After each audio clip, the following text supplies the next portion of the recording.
Good morning and welcome to Redefining the Significance of You Time for You, by you, because of you. My name is Denise Drinkwalter, and I'm an empowerment life coach supporting women around the world to lean in and realize the importance of you. The goal of this channel is to provide you, the viewer, with some takeaways that will help you shift, change, reevaluate, and become aware of what is possible. We have a variety of incredible guests who will be sharing their life experiences that have helped them become the powerful people that they are today. Every one of us, sometime in our lives, have had that infamous free time, and we feel frequently guilty, embarrassed, and or wrong for taking out time for ourselves. We are absolutely here to change that and support you to see what is possible when you take the time for you, by you, because of you. It is such an honor and a privilege to welcome my guest today, Kristen Swinehart, to the show. Kristen is a medium and intuitive coach and has worked with Peruvian shaman to discover her abilities. She has taken multiple classes, logged hundreds of hours from her practice and professional work with individuals and groups. Kristen has been a medium practicing her gifts for about 3.5 years and has personally impacted hundreds of people with her special gifts and talents. She is here, she helps her clients move through grief, get unstuck from challenges in their lives, both personal and business challenges they experience. And she has also been able to help people figure out what to do with items that have been left by their past loved ones by directly communicating with those who have passed through her mediumship. Welcome to our show today, Kristen. I am so excited to have this conversation. Thanks, Denise. Great to be here. Oh my goodness. How did this unfold that you started to enter into your journey 3.5 years ago of your coaching and your gifts and talents? Tell us more about that. Sure. I feel like it's important to start with what I started as in my career because the change is like night and day. So I used to be a practicing attorney, and I didn't practice for too long because I just very early on was like, this just doesn't make sense. You do this job you hate and then you die.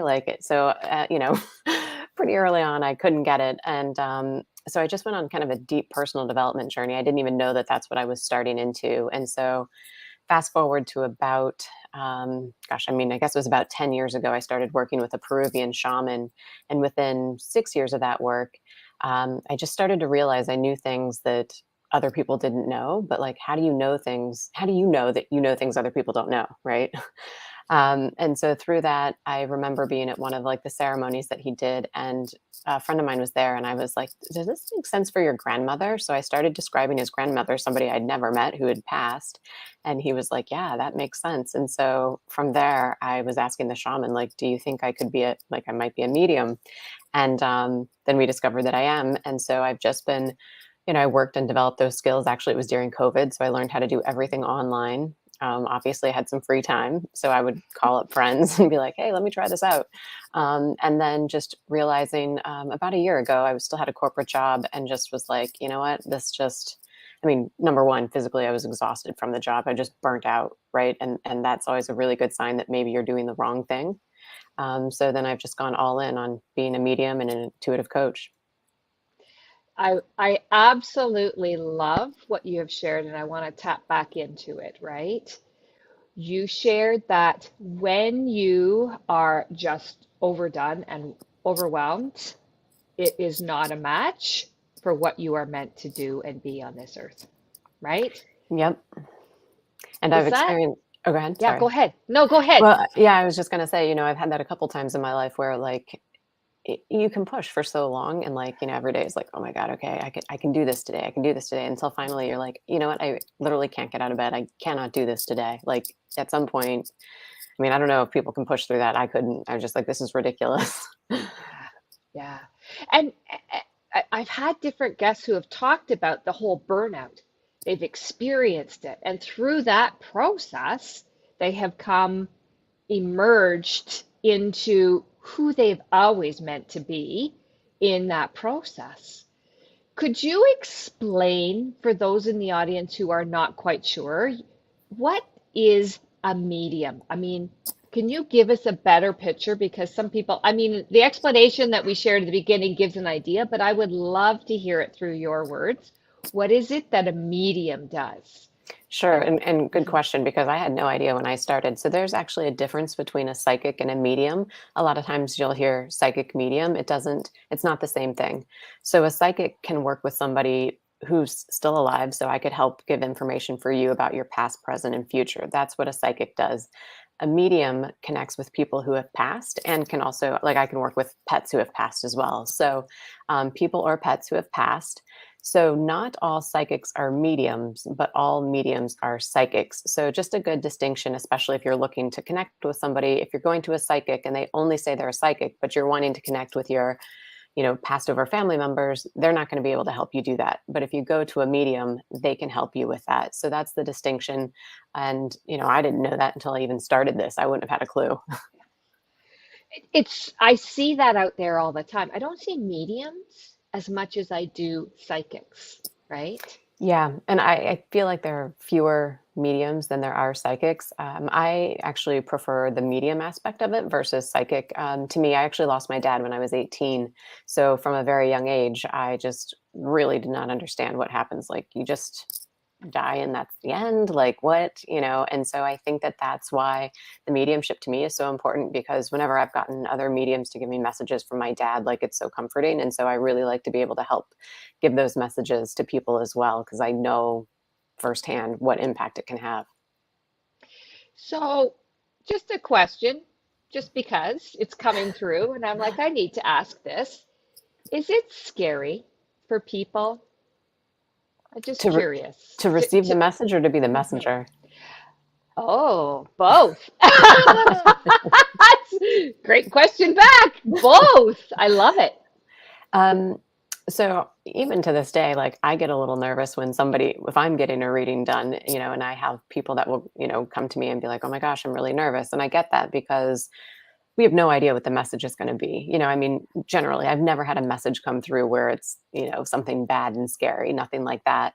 But it can be a little nerve wracking because you just don't know. And especially if you've never had the experience. So even for as many readings as I've had done during practices and things like that, I still get nervous. Um, and then to be the messenger, initially I was very scared because I didn't know. I'm like, oh my gosh, what if there's like dark spirits or whatever that could come through? So I was a little bit fear based. But what I found was that the more fear based I was, the more I would attract lower energies, right? Because fear is a lower vibration. But then once I realized, like, okay, I only work for light, only good things show up. Now for me, I'm not afraid. And it totally has changed. And I just look at myself as like, I mean, essentially, I'm calling the other side and just having Yeah. that conversation and delivering it. So to me, it's no longer scary. Maybe there might be a moment here and there, but truly, I try to stay just in a higher vibration so I don't encounter that. Now, going through that process as a medium, what does that do to your energy? Um, yeah, it can be interesting. It depends on who I'm working with. So, it takes a level. Like the idea is that I have to raise my vibration, and then spirit lowers their vibration, so we meet in the middle. Oh, And so it takes a bit of energy to get up there and stay there. And then also it can be challenging. Like if I'm working with a client who is skeptical or a little guarded or shut down, it makes it a lot harder too because I'm working against their energy. If I have somebody that is much more open and is very excited about it, also somebody who like loves this type of work, it's a lot easier for me. So it kind of depends on a lot of different factors, and truly I usually try to work with people that are more open because yeah. I don't really want to just be trying to prove myself, right? There's enough people Yeah. that actually want the messages where it's like, if you're a skeptic, that's not an area that I want to specialize in. Perfect. I love that. Yeah. So if somebody is listening and maybe they had somebody pass a long time ago, Does it matter the length of time of passing, or does that impact anything? It actually doesn't. And what I found to be pretty interesting is that I will have, grandparents, great great grandparents come through, and somebody will be like, yeah, but I never knew them. So it can't be for me because I didn't know them. But it doesn't matter. And sometimes it's actually a really good opportunity to meet family members that you never actually got to meet while they were alive. And they have a lot of really interesting information, your ancestors that have, lineage, and you can maybe understand why something is the way that it is or how they grew up. So I actually think it's a really good opportunity to maybe learn more about yourself. That is amazing. I love that tip. That's great. Yeah, because yes, I didn't know them, but you get to through you. Yes, Oh my correct. goodness. Ooh, I just got chills. How long does a reading take? Or a session? I've called a reading. It might not even be called a reading. I don't know what do you Yeah, call well, it? reading is correct. And so I've actually just recently switched from doing one-on-one to focusing just on groups. Okay. I like doing groups more so because I can impact more people in a shorter amount of time. And for the amount of energy it takes for a one-on-one reading is quite taxing. To have a Yeah. business where I'm just doing one-on-one over and over again, like it does take a toll on your physical health, your nervous system. Um, so now I do groups, and a group session is an hour and a half, and I can have, you know, between 10 to 50 people in a group. I can't always guarantee that everyone will get a message because I do work for spirit.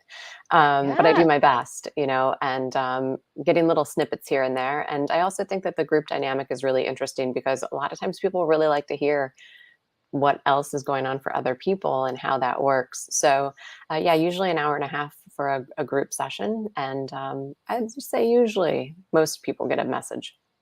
That's amazing. I've never heard of a group before. Uh, Never. So that is fascinating to me at a number of levels, right? yeah, my mentor, she does groups. And, that's what I learned. I'm actually going to the UK at the beginning of June to really study what's called platform mediumship. So, like being on stage and delivering messages and how to be able to do it very quickly to make sure that you can get to as many people as you can.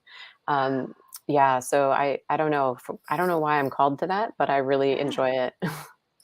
There's a reason why you're Yeah, following what you're being directed to do, right? exactly, I exactly. love that. I love that.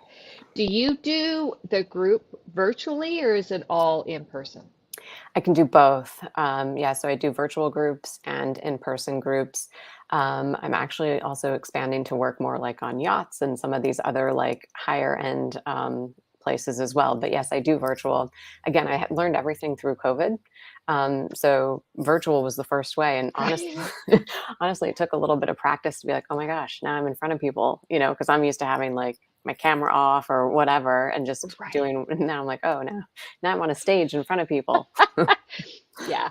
But probably once you tune in, it's no longer an issue, right? Because you're in your zone, right?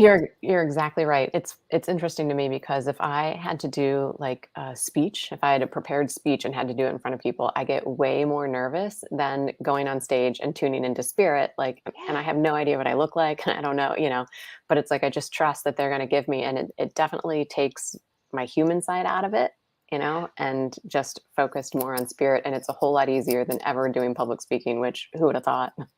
Right? It sounds so in depth and so complex, and yet when you tap in, you just you are what the vessel through which Hmm. the conversation comes through. Totally, exactly, and I just trust spirit, right? Like, so Yeah, every of time I go out course. on wherever a group I'm in front of, I'm like, "All right, spirit, like, let's do this." So I just have to really trust. Amazing. That I'm getting chills through this conversation all the time. I'm like, "Oh, okay." It's so incredible to me. Um, we have a bit of a similarity because I'm a certified numerologist. Mm. So I get messages, but mine are all associated through numbers. So when things are speaking, it's like your brain isn't even part of the conversation. It's just, nope, this is the message that I was told, right? That's exactly true. I always tell people, I'm like, "If you want to remember this, you won't wanna ask me because I will not remember. You will wanna record it." Because Exactly. I mean, I may remember, like, I give pieces of evidence, so people are sure I have their loved one, I might remember that, but I Yeah. will most likely never remember the actual message because it just comes in and out. Like it just bypasses my brain. Yeah, exactly. Amazing, amazing. And to think that at one point you were a lawyer and other things in your past because you've Hmm. done different training, right? Yep. And all of the pressures were enough for you to say, this isn't who I am.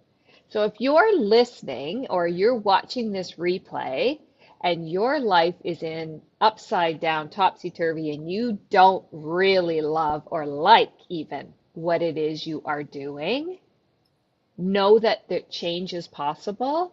And when you follow your heart, your messages, things can happen.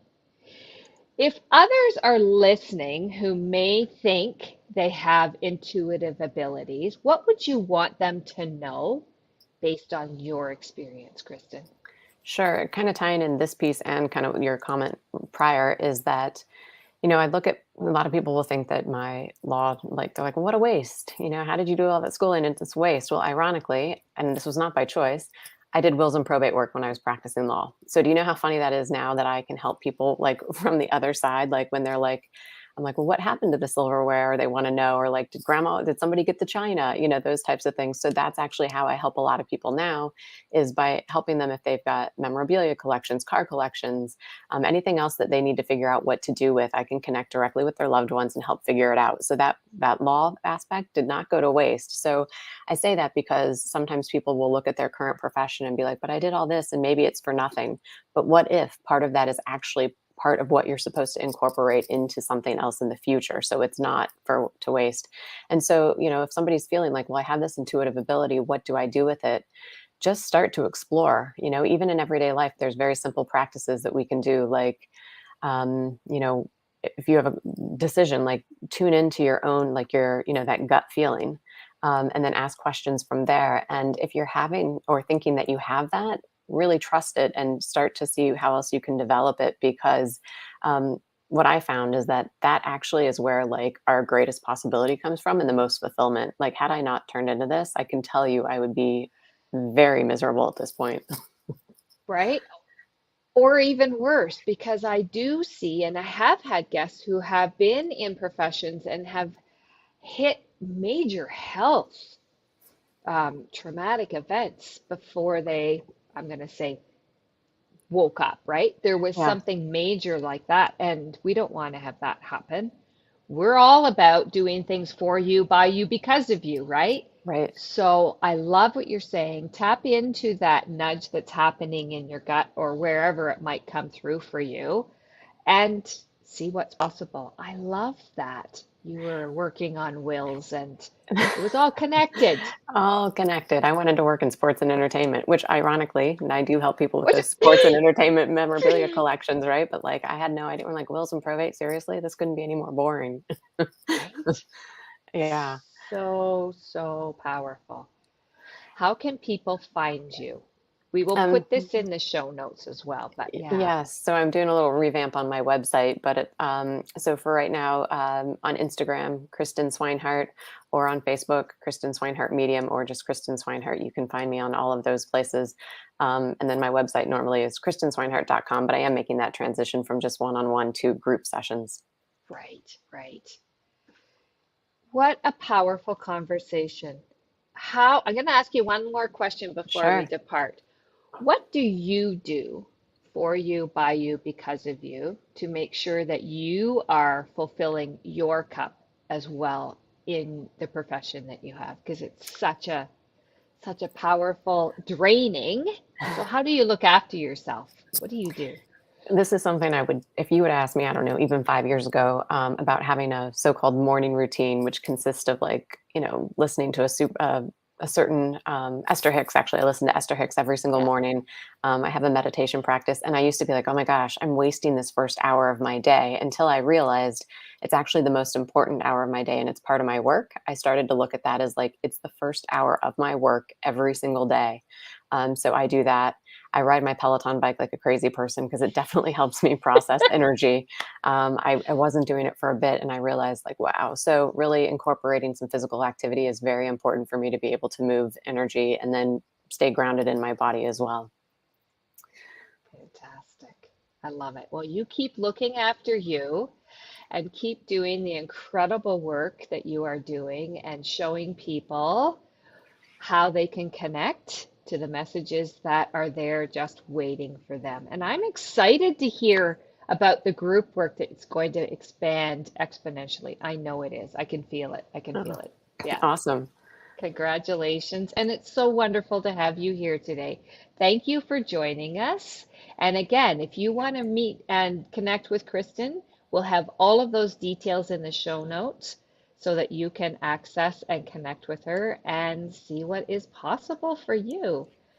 Thank you for being here today. And if you are not subscribed to this YouTube channel, make sure that you push subscribe because every week we have a brand new guest who is going to show you the power of doing something for you, by you, because of you every single day. Have a great day, everyone. Thanks again, Kristen. Thank you.